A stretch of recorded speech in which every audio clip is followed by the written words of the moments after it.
Mohan Babu university chancellor, ప్రముఖ సినీ నటుడు మోహన్ బాబుకు హైకోర్టులో తాత్కాలిక ఊరట లభించలేదు. విద్యార్థి నాయకుల కిడ్నాప్ కేసులో తనపై నమోదు చేసిన ఎఫ్ఐఆర్ను రద్దు చేయాలని కోరుతూ ఆయన దాఖలు చేసిన పిటిషన్పై మంగళవారం విచారణ జరిగింది. అయితే ఈ దశలో అరెస్ట్ నుంచి రక్షణ కల్పించే మధ్యంతర ఉత్తర్వులు ఇవ్వలేమని జస్టిస్ వెంకట జ్యోతిర్మయి ధర్మాసనం స్పష్టం చేసింది.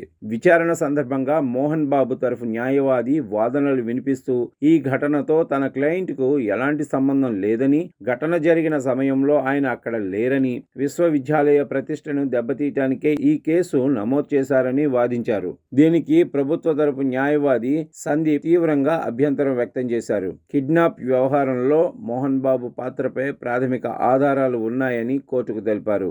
ఘటన సమయంలో ప్రధాన నిందితుడిగా పేర్కొన్న university PRO సతీష్తో Mohan Babu phone calls, మెసేజ్ల ద్వారా సంప్రదింపులు జరిపినట్లు వెల్లడించారు. ఇదే కేసులో A3గా ఉన్న మంచు విష్ణుకు నోటీసులు ఇచ్చినా విచారణకు హాజరు కాలేదని కూడా కోర్టు దృష్టికి తీసుకెళ్లారు. తిరుపతి జిల్లా తిరుచానూరు పోలీసులు ఈ నెల 3న నమోదు చేసిన కేసును కొట్టివేయాలని కోరుతూ మోహన్ బాబు హైకోర్టును ఆశ్రయించారు. ఇరుపక్షాల వాదనలు విన్న న్యాయమూర్తి బాధితుడి వాదనలు కూడా పరిశీలించిన తర్వాతే తుది నిర్ణయం తీసుకుంటామని పేర్కొన్నారు. కేసుకు సంబంధించిన పూర్తి వివరాలతో నివేదిక సమర్పించాలని పోలీసులను ఆదేశిస్తూ తదుపరి విచారణను ఈ నెల 12వ తేదీకి వాయిదా వేసింది కోర్టు.